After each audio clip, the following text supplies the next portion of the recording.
Attention, mga Filipino senior citizens, good news, 100,000 pesos cash gift ipinamahagi. Yan ang ating pag-uusapan sa video na ito. Hold up.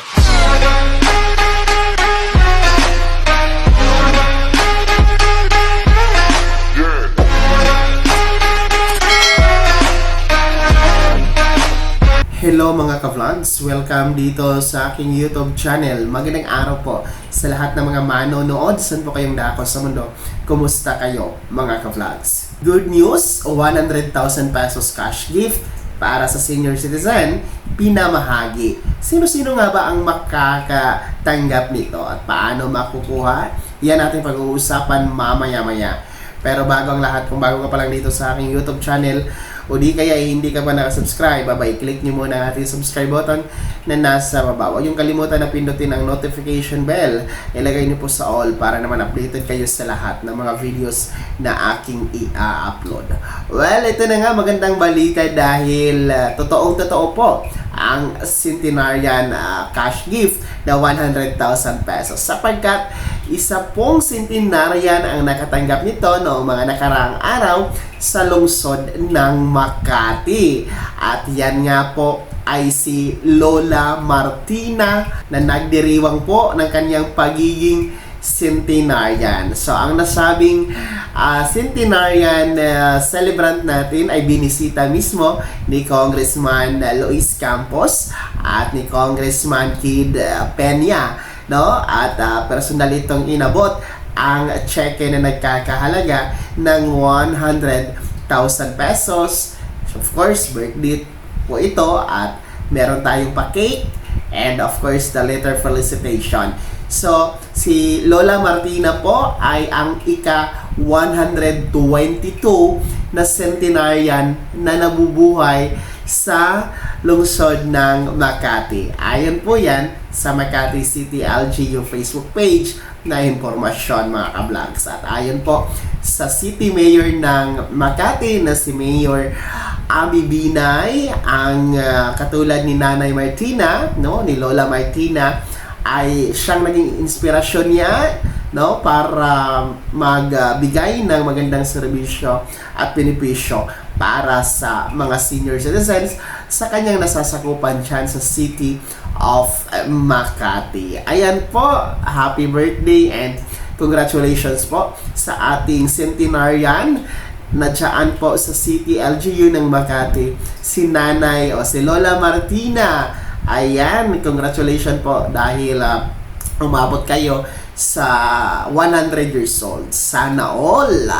At yan, mga Filipino senior citizens, talagang totoong-totoo po ang Centenarian Act of 2016 na nagsasabing bibigyan talaga ng 100,000 pesos cash gift ang mga aabot sa 100 years old. So, when you reach the milestone of 100 years old, no, ipapaalam lamang po ng pamilya sa OSCA office para ma-evaluate ang nasabing centenarian kung totoong umabot na sa pagiging centenarian. Of course, mag-present tayo ng birth certificate. Kung wala naman pong birth certificate, pwede po ang valid ID, mga primary IDs. Kung walang primary IDs, pwede naman po ang senior citizen ID na nanggaling po sa OSCA kasi meron naman pong birthday ang nakalagay sa senior citizen ID. And once po na makumpirma ng OSCA together with the DSWD and LGU na kayo ay talagang centenarian na, 100 years old na, ay magkakaroon po ng schedule ng awarding o pagbisita kaya ng LGU kasama po ang DSWD or the MSWDO, CSWDO together with the OSCA sa bahay ng centenarian para personal na iabot ang nasabing cheque na nagkakahalaga ng 100,000 pesos plus the felicitation letter coming from the Philippine President.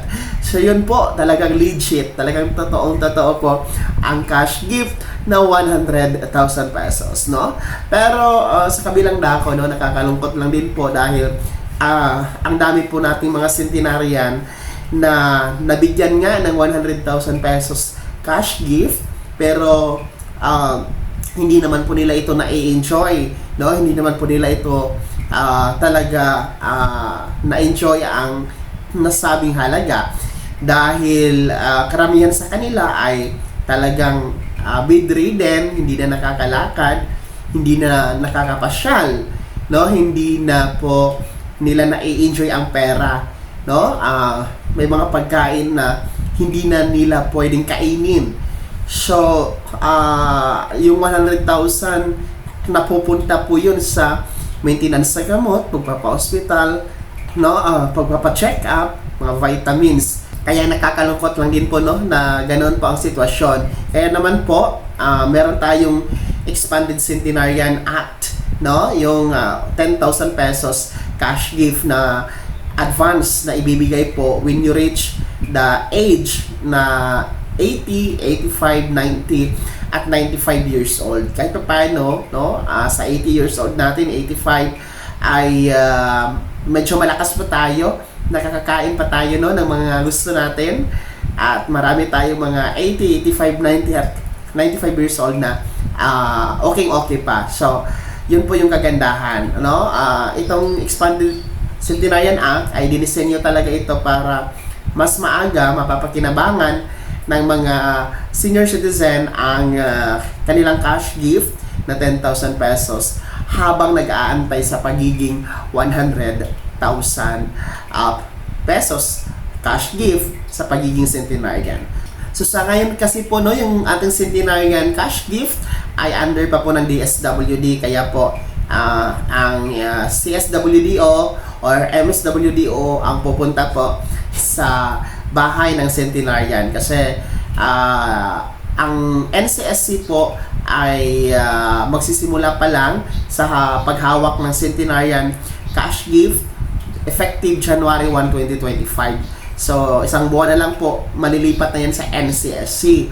So starting January 1, 2025, kapag merong centenarian na magsiselebrate po ng kanilang pagiging centenarian nga, ay si NCSC na po ang pupunta sa bahay niyan, magto-turn over sa cheque, no, na nagkakahalaga ng 100,000 pesos dahil nasa kanila na po ang pondo by next year, effective January 1, 2025, no? Sila na po ang hahawak ng pondo at of course, sila na po ang mamamahagi, mag-i-implement ng ating Centenarian Act of 2016 kasama po ang Expanded Centenarian Act, yung 10,000 pesos for 80, 85, 90 at 95 years old. So ayan po ha, mga lolo at lola, mga senior citizens natin na nanonood sa video na to.